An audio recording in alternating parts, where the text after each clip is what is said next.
프로젝트 이동. 자, 오늘은 저희 세 번째 시간입니다. 다뤄볼 이야기는 심청, 심청전이죠. 그래서 오늘도 김지혜 박사님과 함께 심청전 알아보도록 하겠습니다. 네, 심청전은 어떤 이야기인지 먼저 소개부터 좀 부탁드릴게요. 네, 안녕하세요. 오늘 심청전 이야기를 가지고 함께 나눠 보도록 할 텐데요. 아마 많은 분들이 심청하면은 앞에 수식어를 붙여서 기억을 하실 거라고 생각이 듭니다. 효녀 심청으로 많이들 기억을 하실 텐데요. 그 심청 이야기를 이렇게 효의 어떤 관점에서 보는 것이 2025년 오늘날 '과연 적절한가?'라고 하는 그런 질문을 먼저 던져 볼 수 있을 것 같습니다. 심청전 이야기를 간단하게 먼저 소개를 해 드리도록 할게요. 심청은 신봉사라고 하는 앞을 보지 못하는 아버지를 모시고 이제 살고 있죠. 아버지를 모시고 단둘이 살게 된 그 이유는 이제 심청의 어머니가 심청을 낳고 난 후에 한 일 주일 정도 된 후에 돌아가셨거든요. 그러다 음. 보니까 네, 심청의 어머니가 먼저 돌아가시고 앞을 보지 못하는 이제 신봉사가 이 집 저 집 도화동으로 나오는데요. 마을 사람들을 찾아다니면서 젖동량을 해서 어린 심청을 기릅니다. 네. 그래서 심청이 젖을 얻어먹고 배가 이렇게 빵빵해졌을 때 그 배를 어루만지면서 되게 기뻐하는 그런 신봉사의 모습이 이야기 속에서 그려지기도 하고 그럽니다. 근데 이렇게 신봉사가 심청을 젖동량해서 이제 애지중지 기르고요.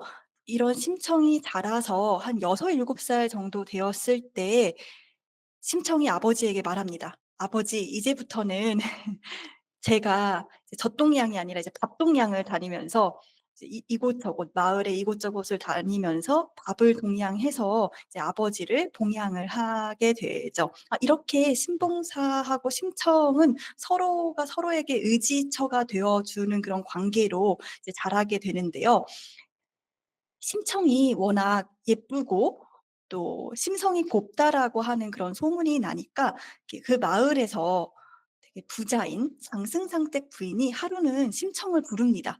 이렇게 "우리 집에 한번 놀러 와라."라고 해 가지고 장승상댁 부인이 심청을 부르고 심청이 이제 장승상댁 부인의 집에 이렇게 가는 그런 장면들도 그려지는데 갔을 때 장승상댁 부인이 어떤 제안을 하냐면은요. 내가 남편은 이미 죽고 아들이 있는데 아들은 이제 뭐 일을 하러 서울에 가 있고 그러다 보니까 이제 내가 늙었는데 나이는 많이 들고 늙었는데 적적하다. 그러니까 "수양딸이 되어 가지고 우리 집에 와서 같이 살자."라는 그런 제안을 이제 심청에게 하는데 심청은 이제 "눈먼 아버지를 그럼 누가 봉양하느냐."라고 하는 이유를 대면서 "우리 아버지는 누가 보살피죠? 제가 여기 수양딸로 오면은 이 집 수양딸로 오면 누가 보살피나요?"라고 이야기를 하고 이제 거절을 하게 됩니다. 심청이가 굉장히 어린 나이에 이제 철이 들었다고 하나? 그렇게 된 거네요. 네, 맞습니다. 그러니까 6-7 살짜리 아이를 한번 생각해 보세요. 정말 자기 욕망에 충실할 나이 아닐까요? 이 미운 7 살이라고 하는 표현이 요즘 있다고 그쵸. 들었거든요. 이 떼쟁이인 거죠. "뭐 하고 싶어." 아니면 "나도 내 거는 없어?"라고 하면서 사실은 고 나이대 어린아이들을 보면은 나가 삶에 있어서 중심이지 않나요? 그런데 이제 심청전을 보다 보면은 6-7살 때부터 사실 심청은 이제 아버지를 대신해서 그 음. 역할을 하겠다라고 할 정도로 철이 든 그런 친구였다라는 것을 알 수 있습니다.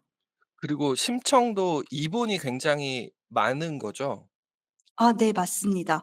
수양딸 제안을 받았지만 아버지를 봉양하기 위해서 그 제안을 거절하는 데까지는 좀 공통적으로 나오는 부분일까요? 네, 맞습니다.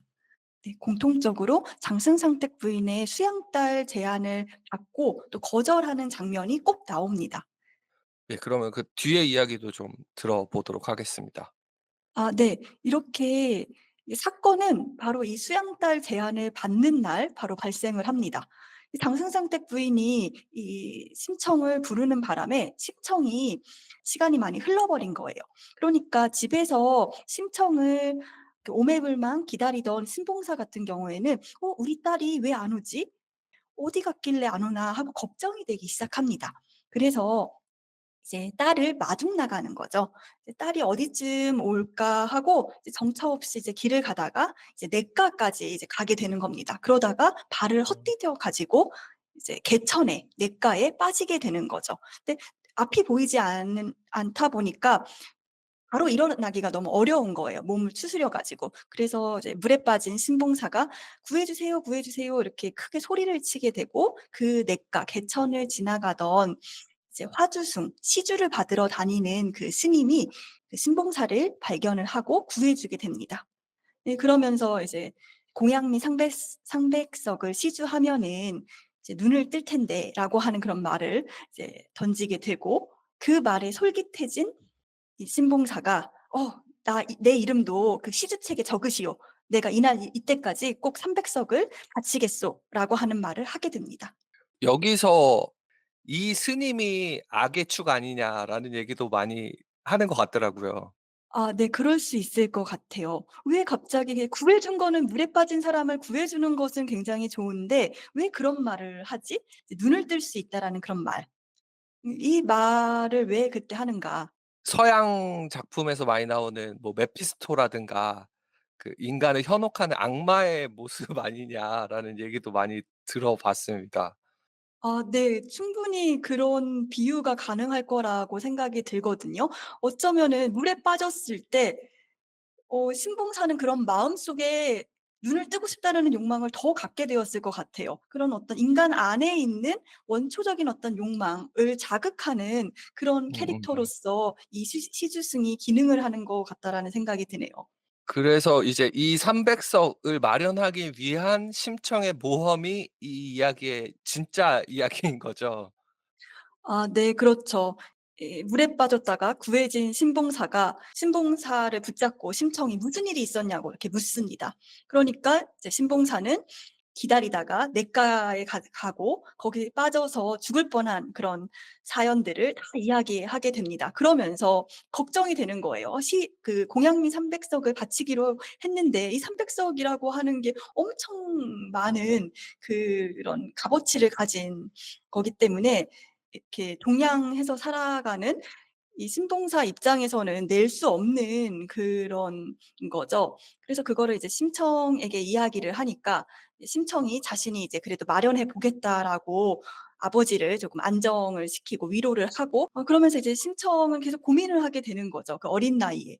이때는 아마 15살 정도로 나오고 있기는 하거든요. 부모님의 어떤 돌봄을 받아야 되는 그런 나이인데 이제 부모님의 어떤 빚을 자기가 감당해야 되는 그런 신세가 되어 버린 심청인 거예요.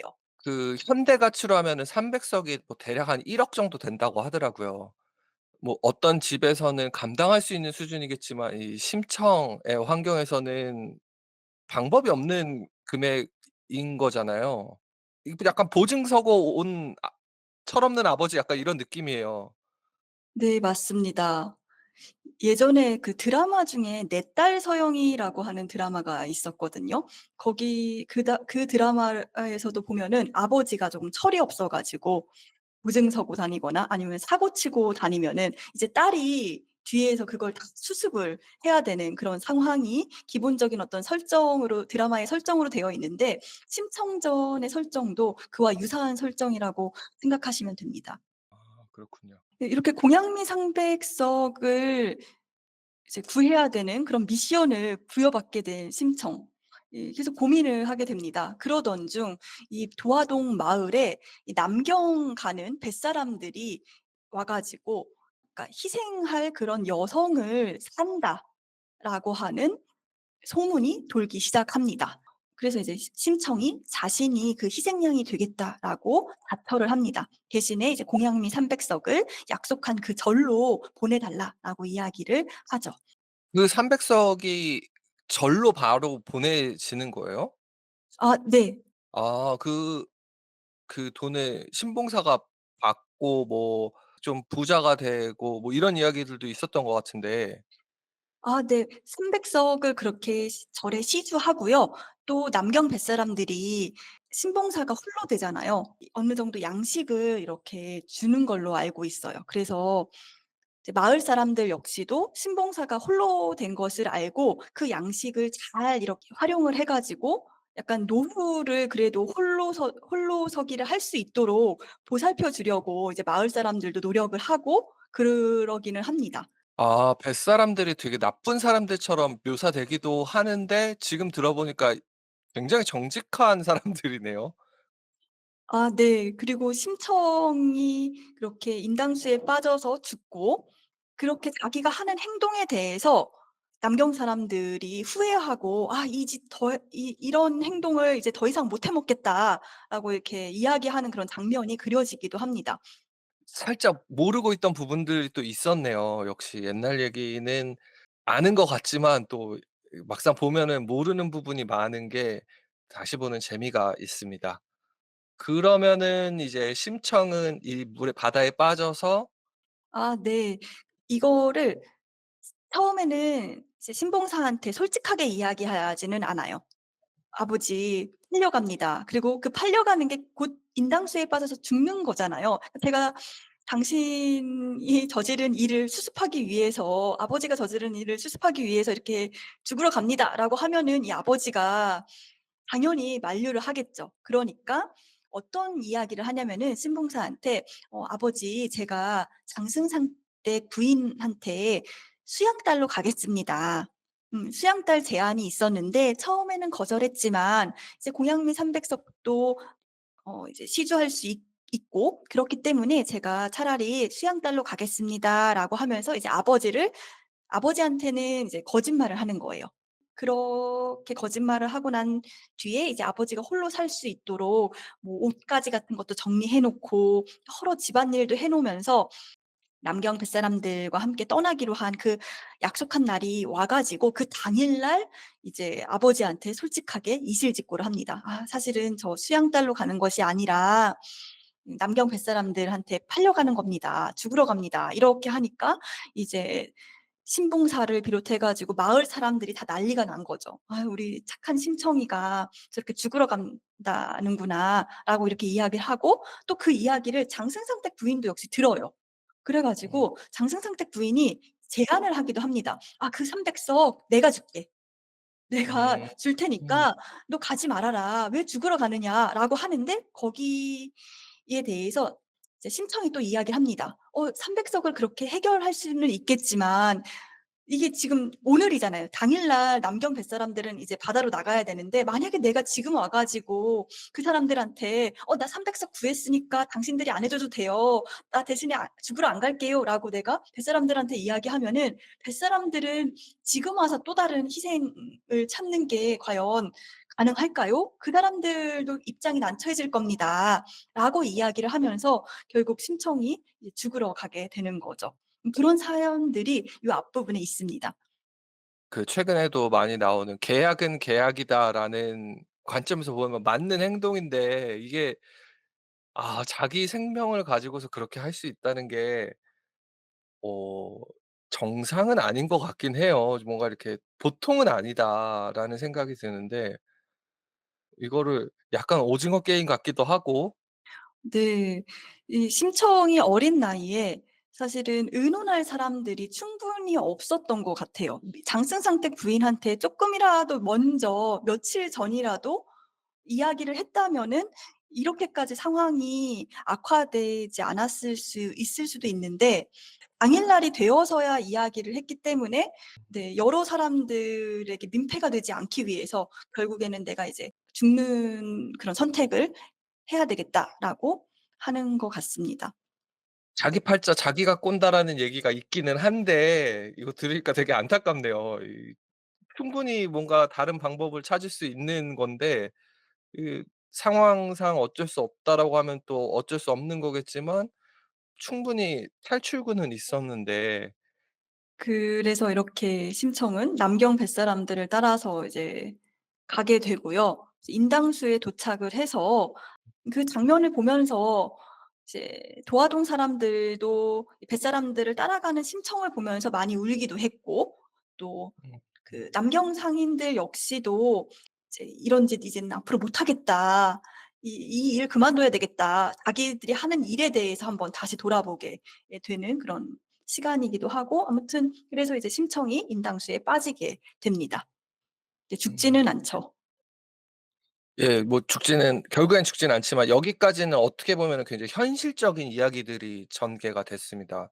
우리가 주변에서도 건너서는 충분히 들을 만한 그런 이야기들이거든요. 이게 옛날 이야기다 보니까 좀 더 극단적으로 표현이 되어 있을 뿐 본질적으로 이제 같은 사건들이 지금도 계속 벌어지는데